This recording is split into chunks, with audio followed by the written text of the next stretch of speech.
No one saw this camera coming.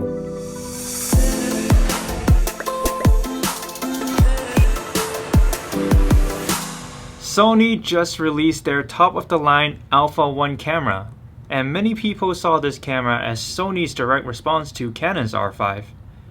I don't think this comparison is fair, and I'll tell you why near the end. Now, I'm not gonna go over all the spicy specs this camera has to offer, as I'm sure it's already covered or will be covered over and over all over YouTube over the next few days. That was a lot of overs.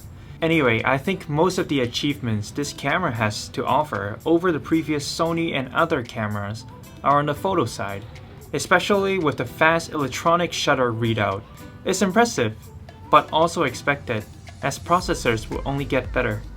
But the A1 does have a few distinct video features that separates it from the rest of the market. So let me tell you 3 advantages and 3 disadvantages the A1 has over the R5 from a videographer perspective.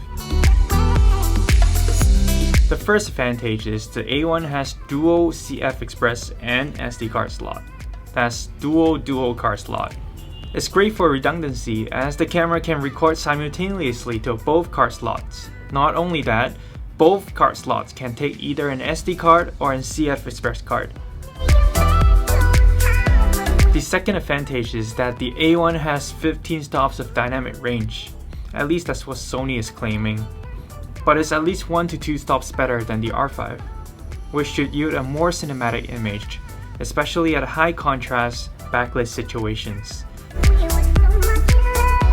3 is the A1 has a full-size HDMI. This might not seem to be a big problem, as you can always use an adapter to convert micro HDMI back to HDMI. But if you do a lot of live stream or if you use an external monitor, you would know how finicky the micro HDMI connection is. Full-size HDMI is actually the number 1 feature that I wish my R5 had. Now on to disadvantages. Number 1 is there's no fully articulated flip screen. I don't understand. I just don't understand. Sony, come on.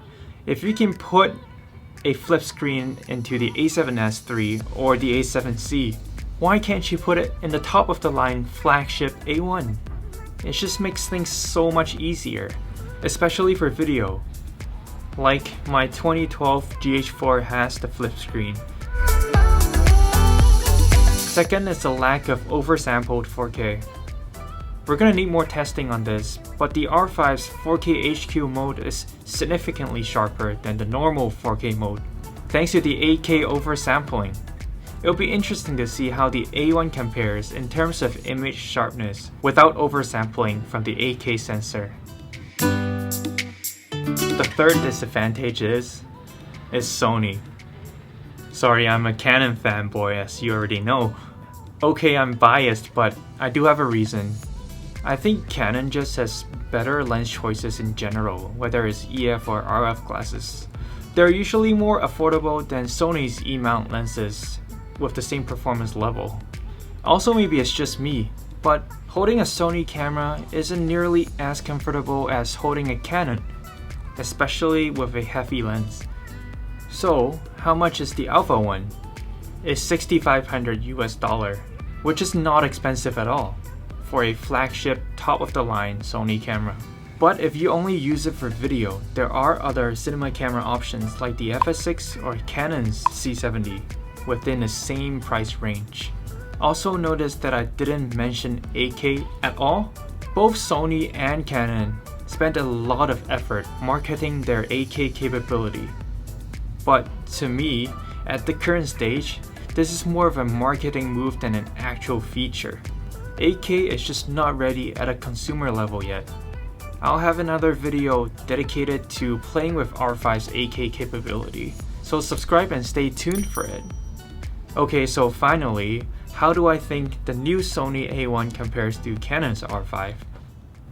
In my opinion, they're not even in the same class. The R5 goes for $3,899 currently, and the A1 is gonna be $6,500. Sure, they share some similar specs, and the A1 has some impressive video and photo features, some of them that the R5 doesn't have.